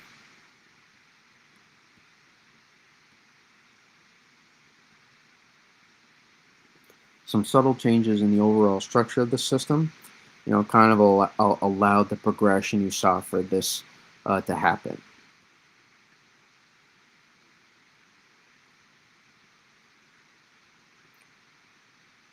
In summary, basically separation, more separation between our two systems, being acknowledged, not being forecasted, being acknowledged.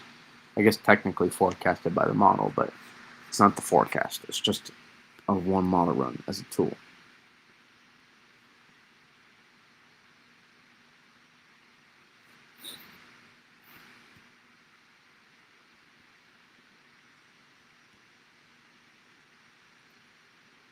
Yeah, it's pretty solid. That's a really solid mean in my opinion. Um, and yeah, there's a lot of bangers there. There's obviously some farther interior solutions that kind of show that more amplified scenario is certainly possible, not out of the realm of possibility. But then you also have your in betweens, and you also have your systems that get even the coast involved along I-95 and interior spots. So you have your good variety, and I think this will kind of capture that as well. Not that I really care too much, but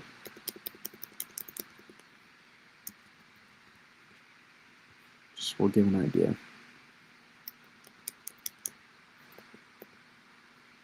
It's a rough idea. Still kind of probably holds on to the previous system a little bit, but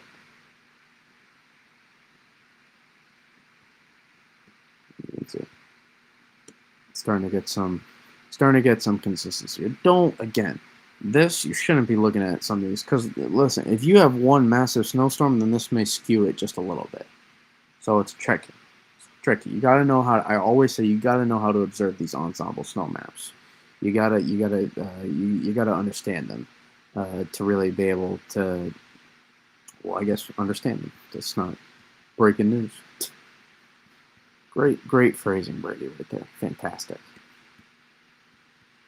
I'm not even lying. My eyes are like spinning right now. I just, we're running on fumes. Don't ever doubt my dedication to y'all. Please do not doubt that. It is very, very strong. See if a Canadian ensemble, even if I don't care about the snow. Let's see.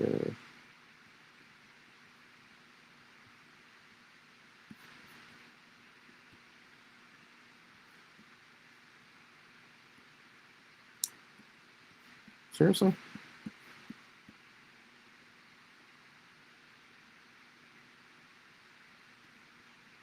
nothing.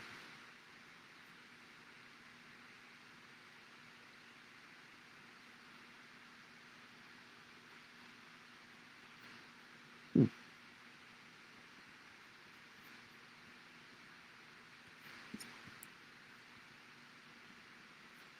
See if the Rutgers updated some of the snowpack we saw. I mean, we saw a good boost in the snowpack. Keep an eye on that. Something models in the short term can underestimate a little bit.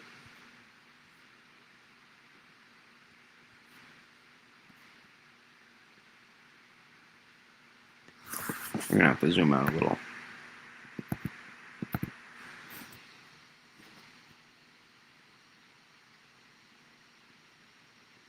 Good boost there across the northern plains into Canada. Canada. Good boost there while maintaining the southeast Canada snowpack.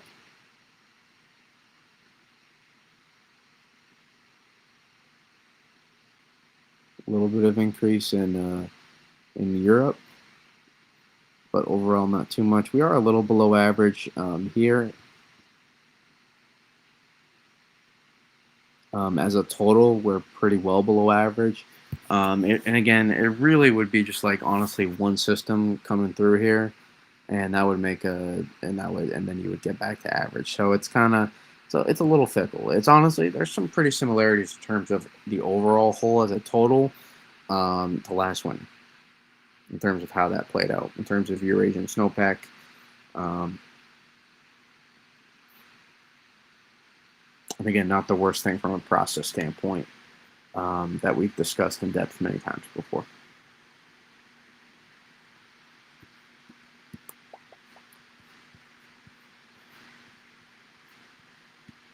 And I will remind you something about why the AIFS, what you were seeing, it does have a bias to kind of string out some of these systems along the boundary. It just that is one of its biases as well.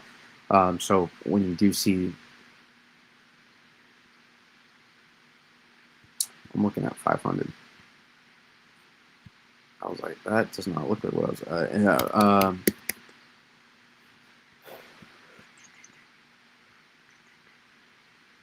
Yeah, but when you do see it, it does have a tendency to kind of string the stuff out and flatten out. It has, again, it's still a pretty low resolution as well, so it can tend to smooth out what's going on sometimes as well, especially a little bit of the amplification into the Pacific. I wouldn't be surprised if it kind of underestimating some of this a little bit as well.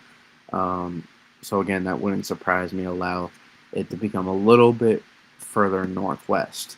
Um, I think over the next several days, you'll probably see the NFS still not be perfect. And then once we get inside of a few days, maybe then we could potentially see some more consistency, like where it get allow it to get back to its top performance, like it usually tends to do. But again, every setup is different. You can't just say, "Oh man, this model is the best. I'm going to just use it." It's not how it works. Every model has different biases. It does better on different setups, and you got to keep that in mind.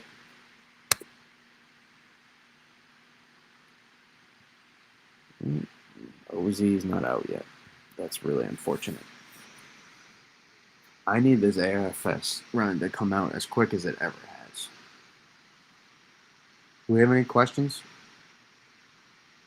comments, concerns? Oh, like the stream too if you haven't already. I failed to mention that throughout the stream too much just because I get so invested. and obsessed in a good way with what I'm breaking down, and I fail to do the the parts that are necessary to apparently grow a YouTube channel. See, that's another thing. So you guys can kind of provide maybe some feedback as well. Would you like more videos on the overall, not necessarily streams, but videos of just what's going on in the weather outside of some of these, bigger events? I wouldn't take it personal either way, but for me, it's like, I'm very busy as well outside of this because I have a lot of other stuff. Not that I'm Rain Man or something, but I'm very busy, so it's oftentimes tough for me to have any sort of balance if I'm constantly doing this stuff.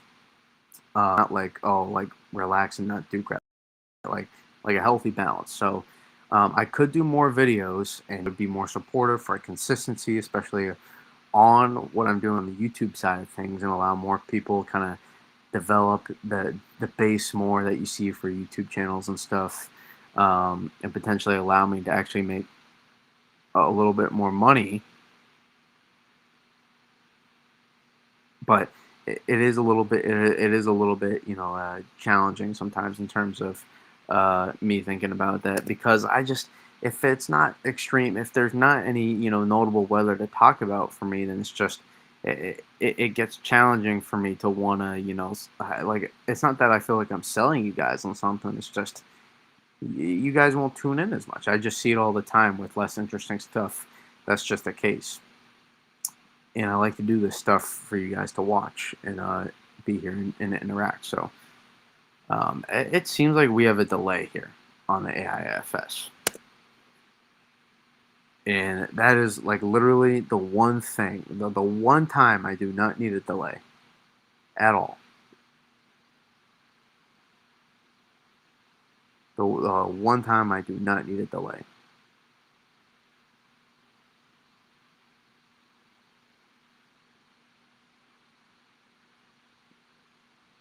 I'll give it a few more minutes.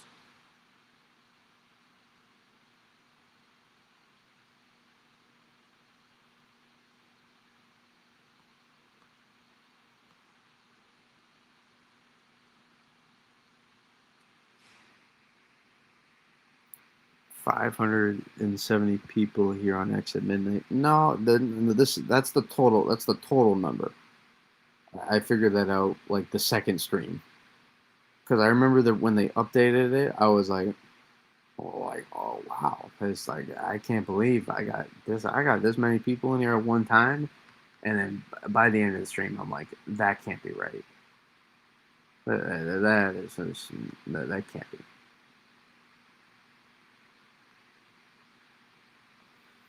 Is maybe at least the euro or something? Is the AIFS even okay? Here we go. Now we're talking. Is the euro maybe far? No, euro's not even. Uh, you know what we didn't view was the icon, and I had some requests about that, so we'll take a look just for fun. Yeah, it's a juicy. That is that's probably the best 500 millibar evolution I've seen yet, to be honest. Doesn't get much more impressive than that. Good lord. Yeah, that is juicy. That is juicy, ladies and gentlemen. But notice too here, even though this is, you can clearly see that's your heaviest swath of precip. Notice how expansive the precip shield is. It gets into Canada. Super impressive.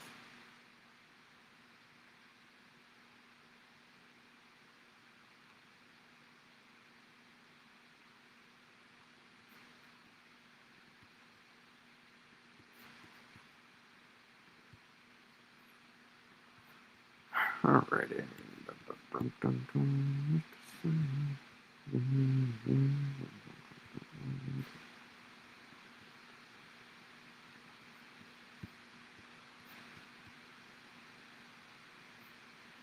This thing is just not ready yet.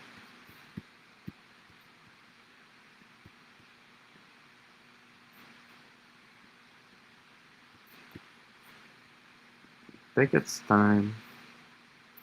So again, so just like all of you, I'm oftentimes looking at a lot of these models too. Not always. Sometimes I'm busy and I can't. But actually, a lot of times, either sometimes I'm busy or sleeping. But yeah, I do at least end up eventually looking at a lot of these models. And you just got to know what to take. Like when we look at this run, there's nothing that's going to define the storm in this run. Nothing. Nothing in any run. This is just information that you can take in to maybe help as a side tool. They're going to help in maybe helps spark some ideas, kind of align itself with the rest of align itself with the thoughts. But this does not define systems. Oh, we go hour 102. I can't with tidbits. If I open tidbits, I may crash my system again. I can't do it. Can't risk it. All right. Well, good news is we are not going to flatten this guy out again. I do think this could be a little bit more. This could have a chance to be slightly more amplified, but we'll see. I could be wrong. I could be wrong, but it does look at. Hold on. Wait. Let me show you that.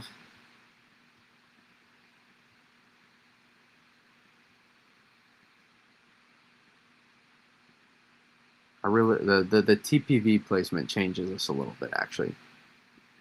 Wait, no, wait. TPV is not quite as much brought down into the system, so maybe it's a little maybe it is a little bit more delayed in terms of the amplification.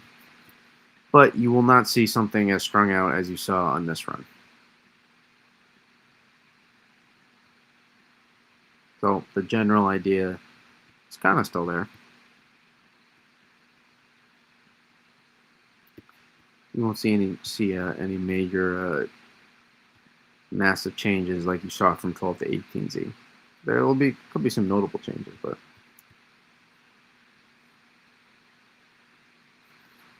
see as more of the run comes out. Let me look at see if 500 millibar vort got something. Wow, it's 156, which will have more of the run. And yeah, you can see a little bit different change of the vort profile there. It's actually much. So I guess I was kind of wrong. It's a much different look of the vort profile. So that was one thing we saw on the upper level on from 200. No like ridiculous massive changes, but in terms of the vort profile, yeah, that was different, and that is some potential volatility for changes there.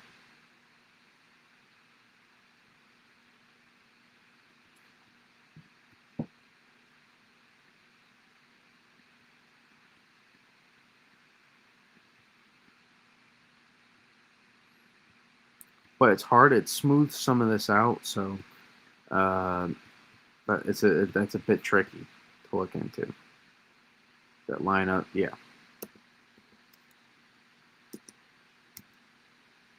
But like I said, just based on 200, it's not like you were gonna like get some massive change, right? That general idea of it still being, that versus that is a huge difference.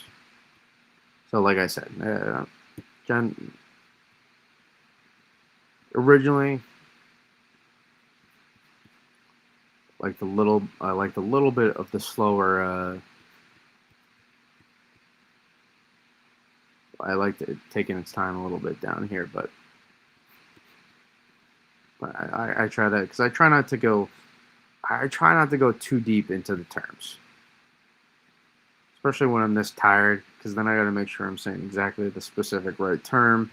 Um, and as someone who did not, had to learn the terms from scratch and not study them in depth in meteorology and not know them like off the back of my hand for tests and exams like that. I didn't really have to do that much. Um, and I also just try to simplify, some of the best, simplify the stuff the best as I can for you all. Because you guys aren't interested in all those big fancy terms. I know you aren't. You just want to know is my backyard going to see snow?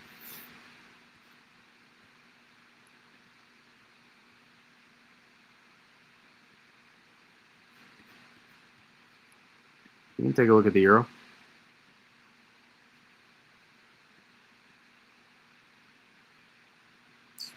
Still really loading, very loading.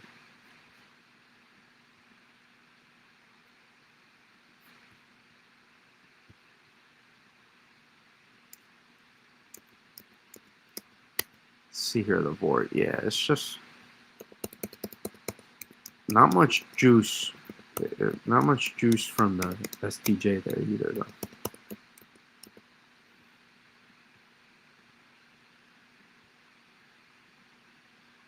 It strings it out again a little bit more. It does string it out, and this is an AIFS bias here.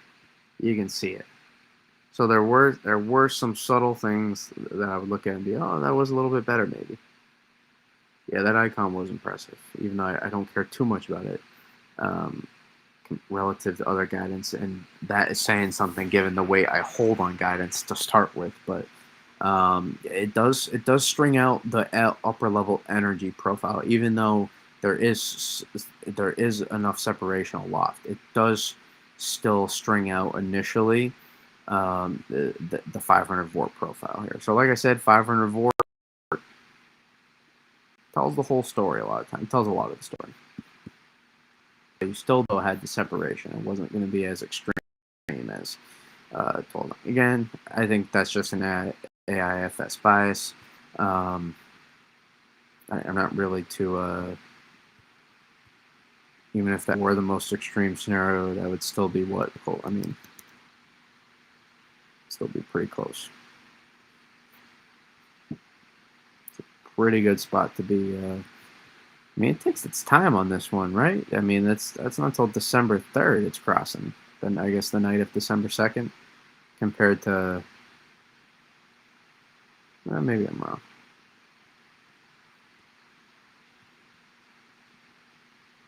Yeah, the GFS is a little faster with this. A little faster, a little stronger. So, seems like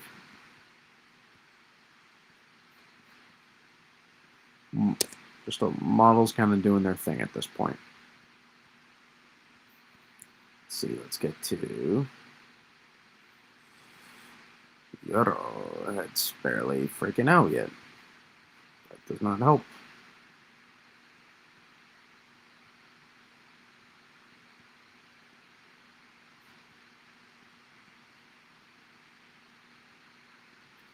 It's 55 hours out.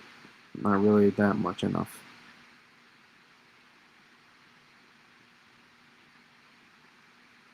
Still, it's again more amplified with the Pacific wave, which I like in the short term, considering where it was previously. Probably lines up better with reality as well.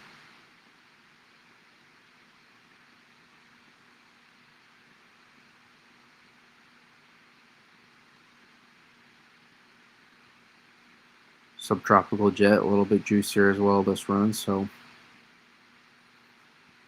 we'll see.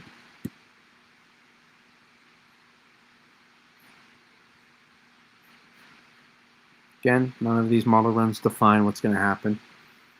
It's impossible for them. They're predictions based on the data that gets assimilated into the physics or machine learning aspects of the models. Takes that information in and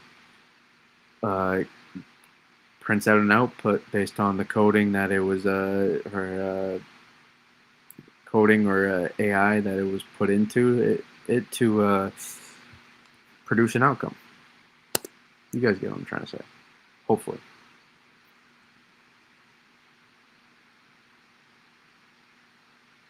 Is Weather Bell better than Pivotal?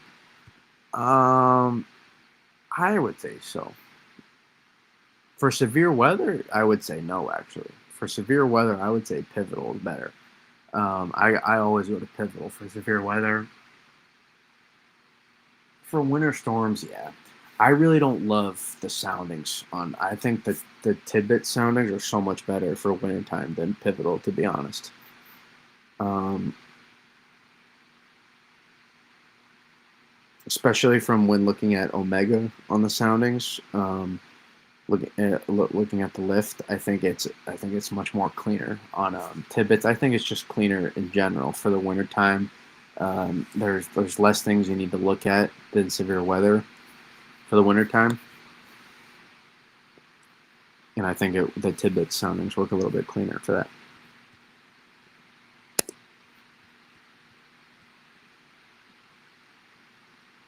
Take your time, Euro. Take your time. Yeah. Initially, I was like, but that is not gonna get it done.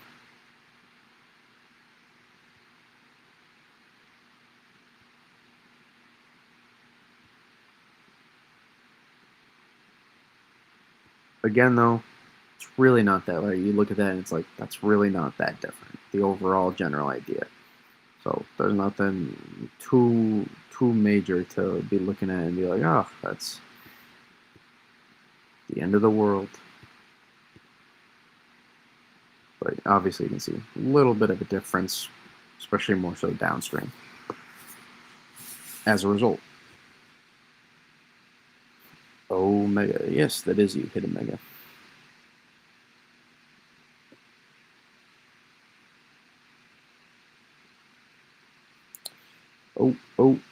O'Reilly Auto Parts.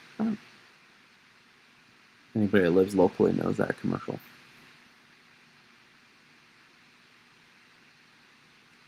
So is AI Canadian out? Not quite. I guess AI enhanced Canadian.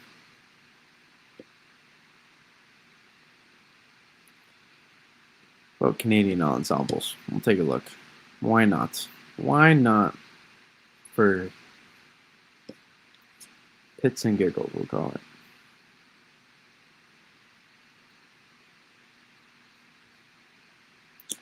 Actually, first.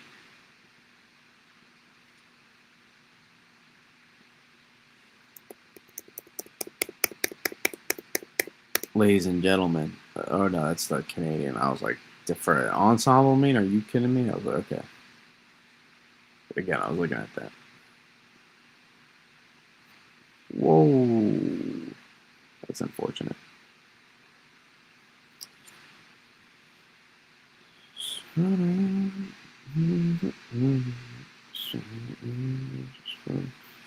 What did the new AI GFS look like? I don't know. Are you talking about the GraphCast GFS or I don't have it on Witherbell, I'm pretty sure.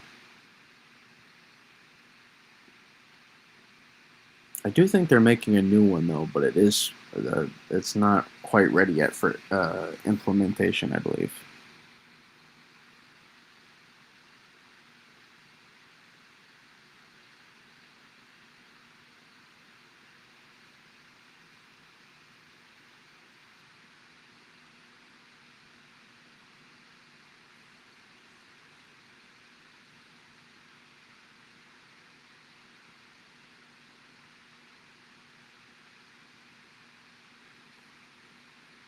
So we'll bring it back to the euro.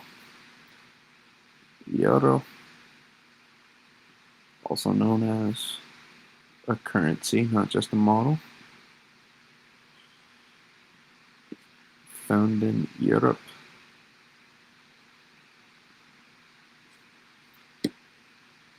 Home of football, not soccer out there. I will be curious though. Yeah, I don't know if there's any soccer people out there. FIFA World Cup. I am very very invested for Team USA this winter. There is a new AI GFS model. It's just I don't think the newest version is quite ready yet for implement for. I think it's more in like the testing phases. I could be wrong. There maybe it's available somewhere.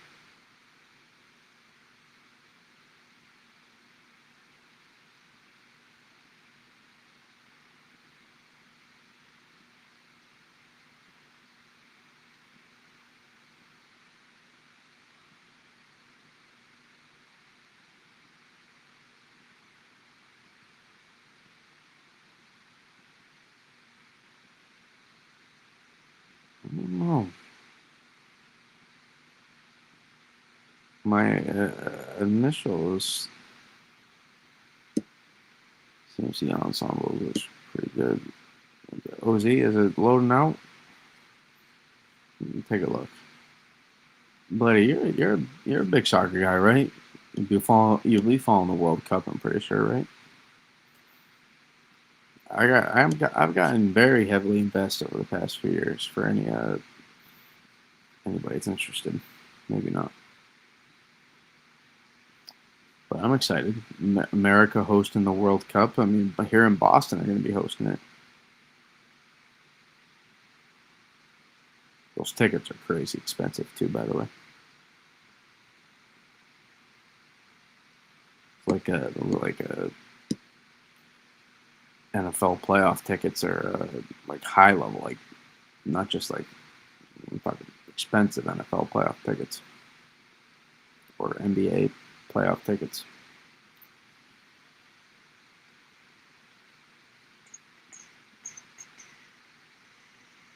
Yeah, it's really taking its time here.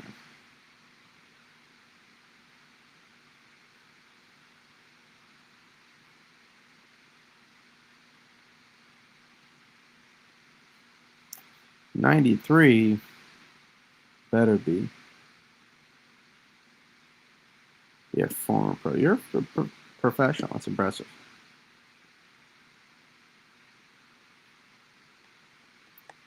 I will be very excited. Pulisic will take us to the crown. I'm hoping Gio Reyna that this time can have an improved role. They got some young talent though. They got some young talent. Hopefully a little bit more experienced. Got Pochettino now.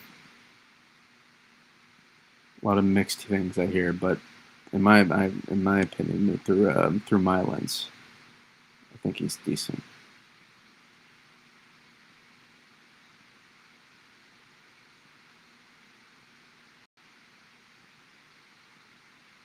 Okay, I think listen. I'm not the best. Not always the best run model. I'm better after the fact. Tend to be before. I mean, before. Let's be honest. Before it can be awfully tricky. If I had to look at this, I would say this is going to be a little bit more amplified than 18Z. From 12Z, it certainly is. I can tell you from 12Z, this thing is going to be more amplified. From 18Z, though, I do think this will be slightly more. But let me see let me see what the TPV looks like downstream as well.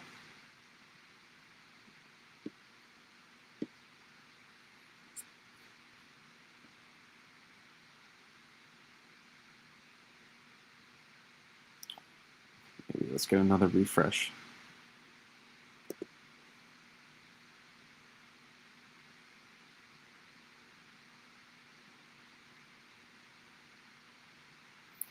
Does it look more push south? I don't know. I haven't looked at the preset map.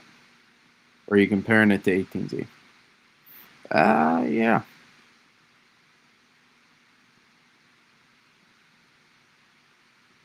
Yeah.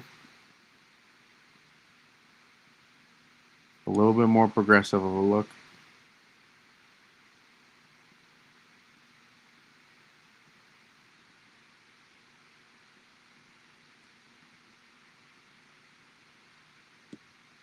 But we'll see how much delayed amplification we get on this run. Yeah, a little bit less stream separation. It looks a little bit too on the system. You can see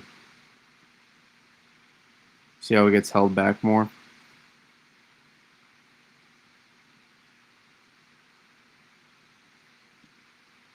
On the initial system there.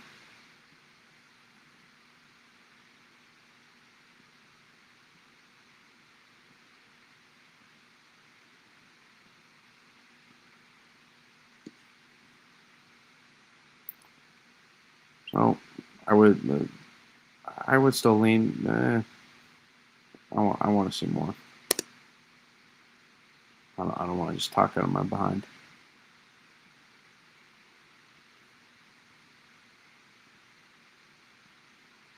All right. It's definitely all right. I was right from 12Z. Well,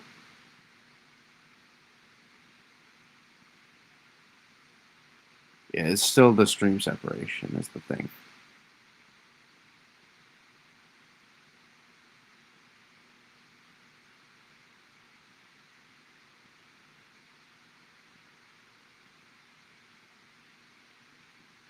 Not as consolidated of a energy profile, I would say too. I do look at that,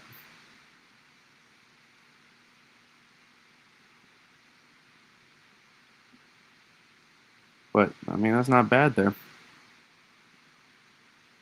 Definitely more interesting than 18Z. You see that a little bit more held back. So we'll see if it gets captured early enough. A little bit more behind here. Granted, I can't. Listen, I cannot emphasize how tired I am. So I will say anything that I do in terms of uh, analysis before the end result here of the model run is not going to be great right now. I am beyond and beyond.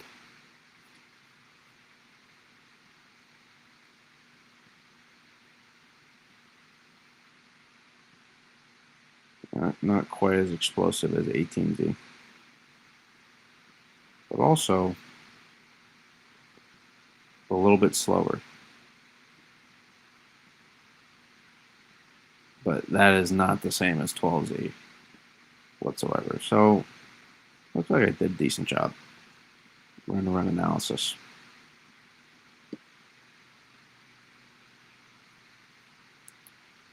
I think that will be. I still think that will be solid there.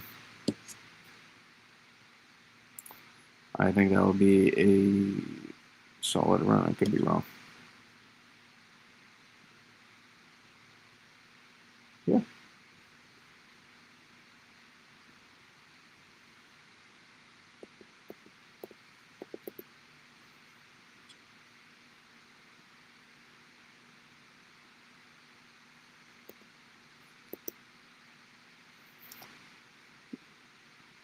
Takes its time.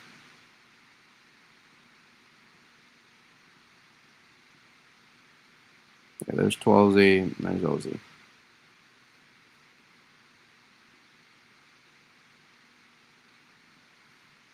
Yes, happy Thanksgiving again to you all.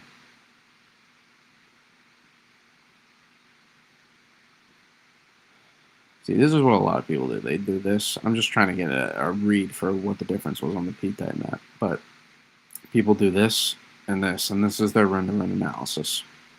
I gotta listen. I gotta listen to people, or not listen. I gotta watch people on X do that. Get tons of traction, get tons of engagement, and to each its own. I mean, hey, listen, you do what you got to do, but I'm not. I won't be listening uh, to what you say with much value or importance. Not to be offensive. It's just it's very important for me who I get my information from and value to help me become a better forecaster, help me learn more. That's just for me in life. That's not just a weather thing. Go 138 so I can get.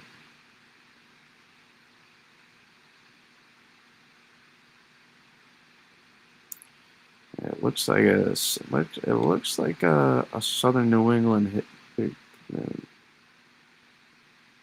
some juice to it. Maybe I'm wrong. No, looks there. And the P-type maps will be poo-poo. Not that there isn't some merit, by the way. But you can see north of New York City, for example, PA, Northwest 95, Southern New England. It's an example there.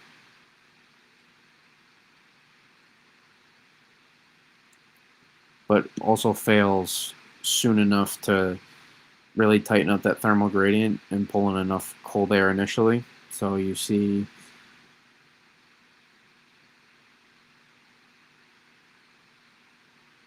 some inability to wrap. They get like the low pressure being so far away yet still mixing on the south coast of New England, for example.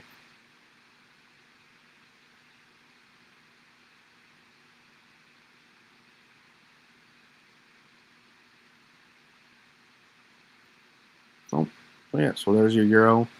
There's your AIFS. We somehow made it on. I did not anticipate me being on for this long, but there's all your model runs, guys.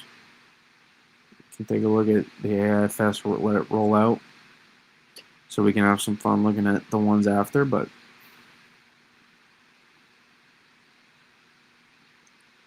we now have every model showing a storm. We don't have any flat, strung out waves anymore. We have some stream separation between the first and the second system. It's not just one elongated boundary. And we also don't have, any insane inland runners or, cutters as well. So not too bad. Look at that. Look at that jet streak there. I don't think that gets it done, but it's impressive. Sure enough, look at that. Another massive boundary gets strung out along the IFS again. It's a bad habit. Look at that cold air down that high. Ooh, that'd be something. But again, another example, dynamic system to keep an eye on maybe.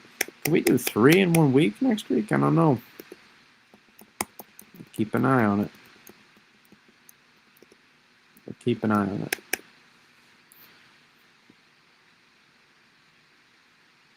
What the GFS as well? Did it do all that? Oh yeah, we already looked at this. It was impressive to say the least.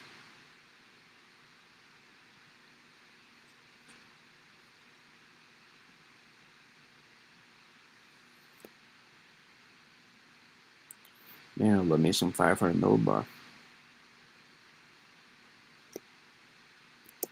I'm not gonna lie, guys. I know tomorrow's Thanksgiving, but I've been listening to Christmas music for weeks now. I have a confession to make.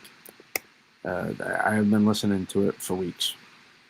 And I say, why waste the time? No Christmas decorations or anything gone up, but I, I've been listening to it for weeks. I feel like it gets so shortened. You get this like 4 to 5 week period only, where it's only Christmas, and I wanted it to be a little bit longer here, so I was in the holiday spirit early.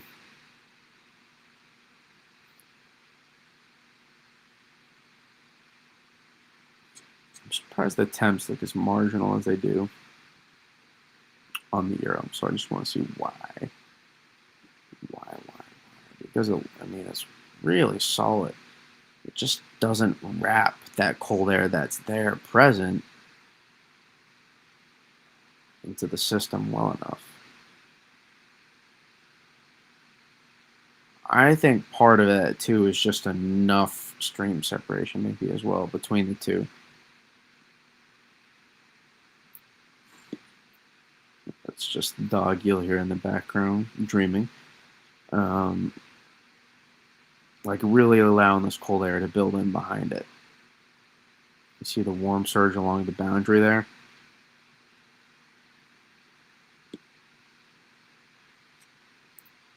Subtropical jet. Arctic air.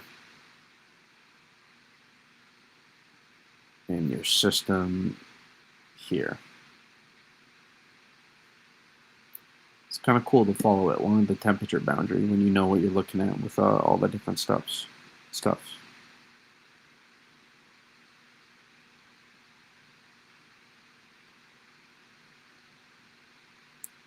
See that? Like well below 850s all the way back here, but that really solid cold air still not really wrapped in into the system super well. Just on this specific run, I was just curious. We don't have to worry about marginal and temps and stuff like that until we get a little bit closer for the coastline. But there's your PV disruption as well.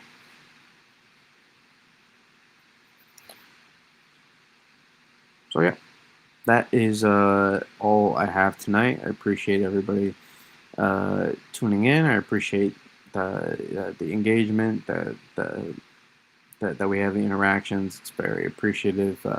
Love that you guys are so interested in what I have to say. It does mean a lot. Sometimes I wonder, is this really worth it? Do you guys really care about what I have to say? So, it doesn't define how I operate, but it's cool to see. So I again appreciate you all. Maybe we do another stream tomorrow night. Maybe it's just a video YouTube premiere where you guys can come in and chat. But I pre-recorded it, so we'll see how things progress. We're gonna be active this week, though. Just know that. It is Thanksgiving, so we'll see. But until then,